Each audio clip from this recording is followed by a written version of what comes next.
네, 여러분 반갑습니다. 네, 올해 입교 184년 2021년 1월 첫째 주 일요일 남에게 감사제를 원단제의에서 감사제도 비대면으로 이렇게 간단히 올리고 영상으로 이렇게 인사를 드리게 되었습니다. 매달 첫째 일요일 우리는 매일매일 살려주시는 평소의 어버이 신님의 수호에 감사드리기 위해 한 달에 한 번 모여서 감사제를 올리며 감사의 마음을 표현하고 있습니다. 작년 초부터 시작된 코로나의 마비가 쉽게 수그러들지 않고 있고 백신이나 치료제가 나와도 전문가들은 내년까지 갈 것으로 예상하고 있습니다. 이런 사태가 길어지니 여러 문제들이 생겨나는 것 같습니다. 첫째는 많은 사람들이 생계의 위협을 받고 있고 모든 분야에서 정상적인 활동이 이루어지지 못하다 보니 사람들의 마음에 스트레스가 쌓이고 우울한 기분을 느끼는 경우가 많은 것 같습니다. 하지만 똑같은 이런 상황 속에서도 잘 정해서 지내는 사람과 그렇지 못한 사람들이 생겨나는데 그것은 처한 입장이나 환경에 따른 차이도 있을 것입니다만 크게 보자면 이 상황을 어떻게 이해하고 받아들이는가 하는 마음에서 오는 차이도 큽니다. 그래서 우리는 이런 어려운 마디 속에서 이것을 어떻게 받아들이고 또 어떻게 행동을 해야 될까요?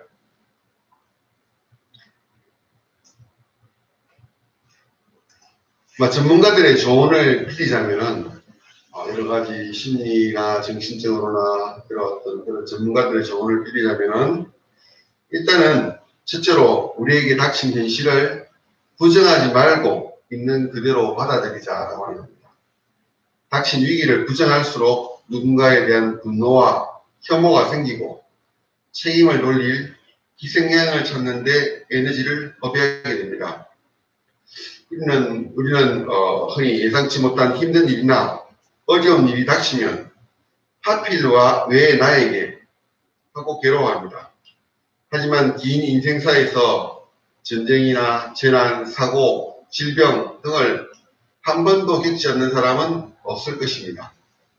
연세 드신 분들은 2차 세계대전, 6.25 사변, 4.19, 5.16, 12.12 사태, 광주 사태, IMF 사태 등 많은 힘든 세월을 잘 견디며 살아오셨습니다.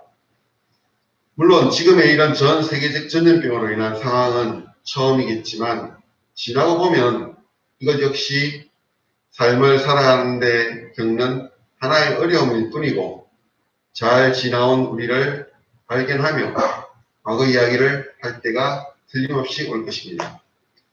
둘째로는 이런 상황 속에서도 자신이 할 수 있는 것을 찾기입니다. 이런 상황 속에서 자신이 할 수 있는 일과 어쩌지 못하는 일을 구분하여야 합니다.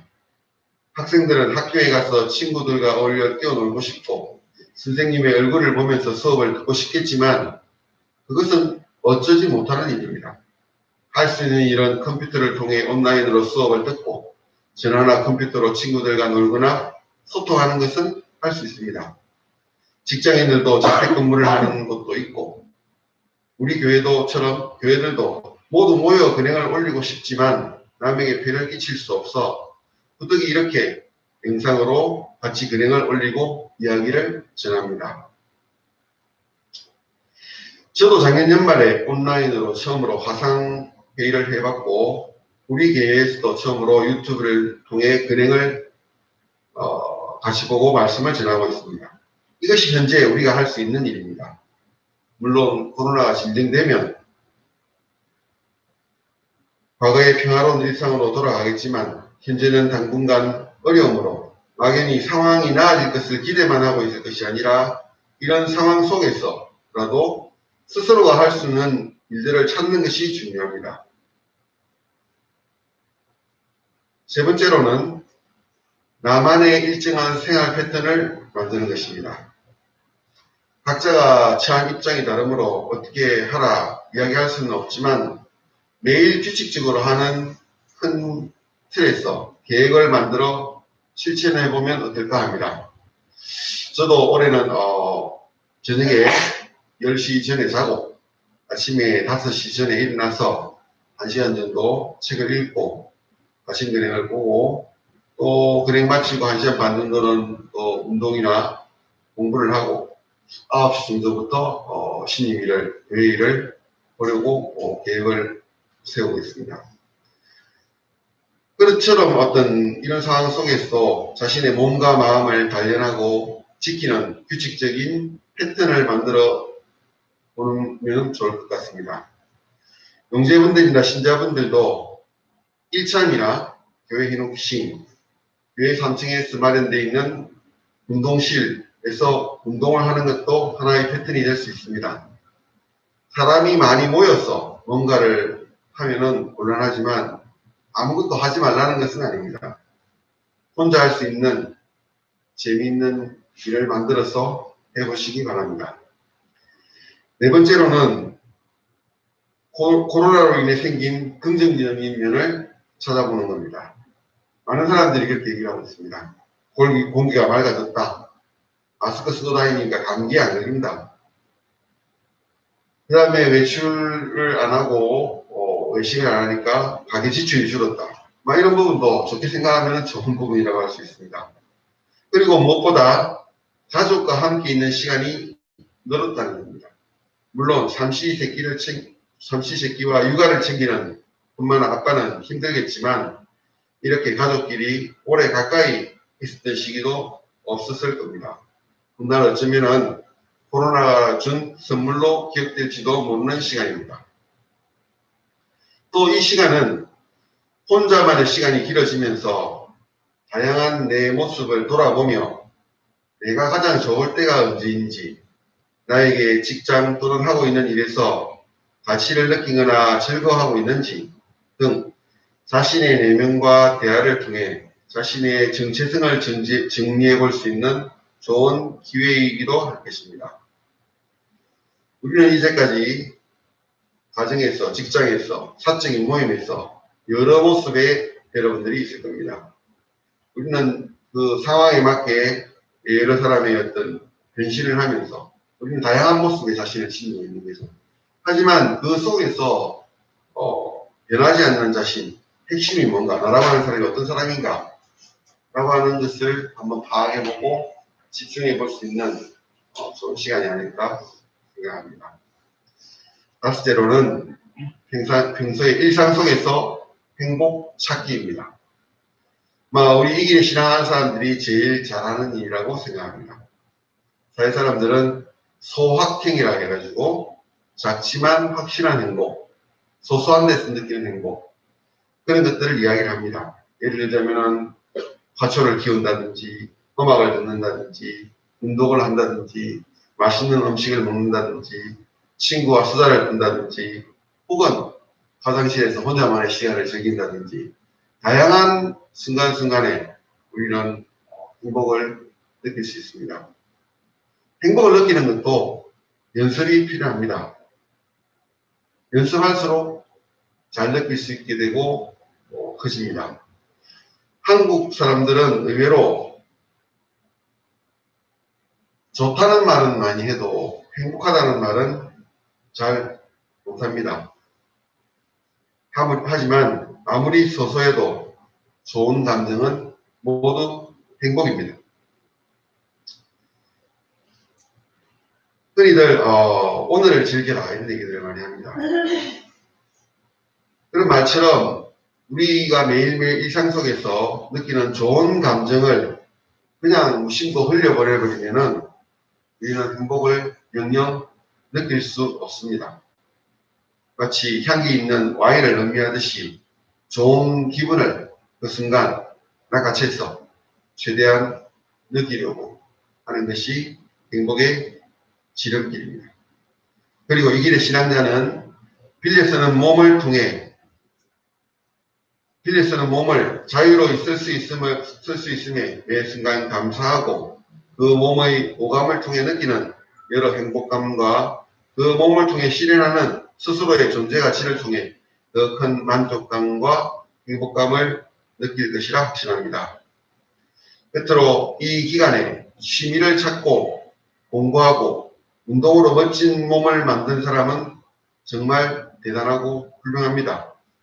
하지만 이 모든 것을 하지 않았다고 해도 그저 이 시기를 잘 버텨낸 것만으로도 여러분들은 너무 잘한 겁니다. 일상을 이어나가는 그 자체만으로 칭찬받고 축하받을 만합니다. 자, 이렇게 한번 해보십시오.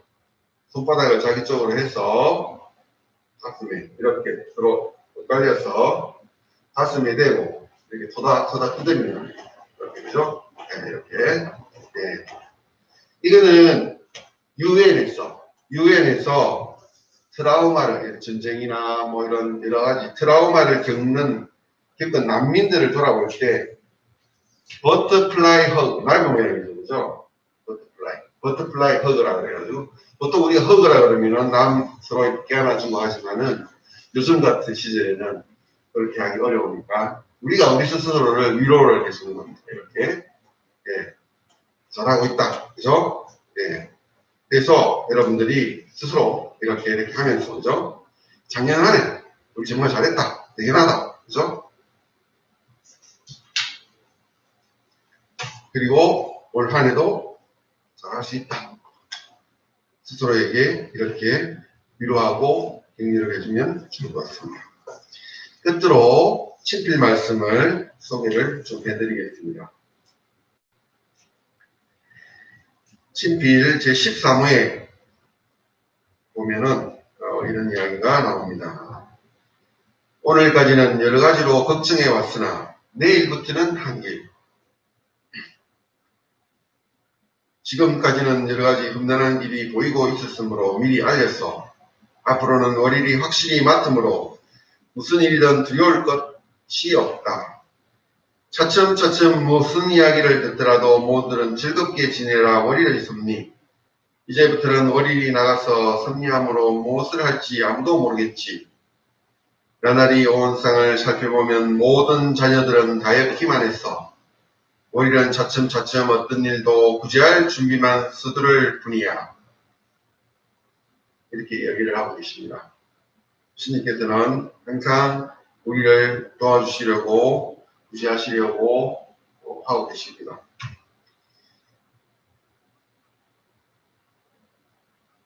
그 다음에 친필 14호에 보면은 세상에서는 콜레라라고 하고 있지만 우리의 섭섭함을 알리는 거야. 온 세상 어디의 누구도 마찬가지 마음이 침울하기만 하니 이제부터는 마음 단단히 바꿔서 즐거움이 넘치는 마음이 되도록 월일이 인간을 창조한 것은 즐거운 놀이를 보고 싶은 까닭에 라고 이야기하고 있습니다. 그래서 이러한 마디도 신님이 우리 전 인류에게 들려주시는 하나의 메시지가 담겨 있을 거라고 생각합니다. 평소에 잘 지내고 있을 때 느낄 수 없었던 그러한 신님의 은혜를 더 많이 느낄 수 있는 시기, 평소에 돌아보지 않았던 내가 잊어버리고 있었던 혹은 외면하고 있었던 그러한 소중한 것들을 찾을 수 있는 시기, 그러한 시기가 아닌가 그렇게 생각합니다. 그래서 이러한 말 속에서도 마음 하나에 따라 신님께서는 어떻게든 수호해 주시기 때문에 항상 내 마음속에 있는 어둠을 밀어내고, 그죠? 그 속에서 밝음을 찾아서 항상 밝은 마음을 유지할 수 있도록, 그건 누가 대신해 줄 수 있는 게 아니고 여러분들 스스로가 말씀 속에서 또는 여러 가지 기능식을 하는 가운데서, 몸을 움직이는 가운데서, 남을 돕는 가운데서 여러분들이 마음이 밝아지는 것을 느끼리라 생각합니다. 어쨌든 올해 당장 좋아지지 않습니다. 내년까지는 갈 겁니다. 그러니까 좀 더 마음을 단단히 잡으시고, 그죠? 그렇다 해서 긴장하시지 말고 그래서 하시는 대로 그렇게 하시면은 올 한 해도 잘 넘어가고 아마 내년쯤에는 끝이 보이지 않을까 그렇게 생각을 합니다. 네, 이렇게 영상으로나마 같이 그림을 올리고 말씀을 지원할 수 있게 된 것에 대해서 감사하게 생각합니다. 21일날 월차에도 또 어떻게 될지는 모르지만 또 상황에 맞춰서 진행하도록 하고 연락드리도록 그렇게 하겠습니다.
감사합니다.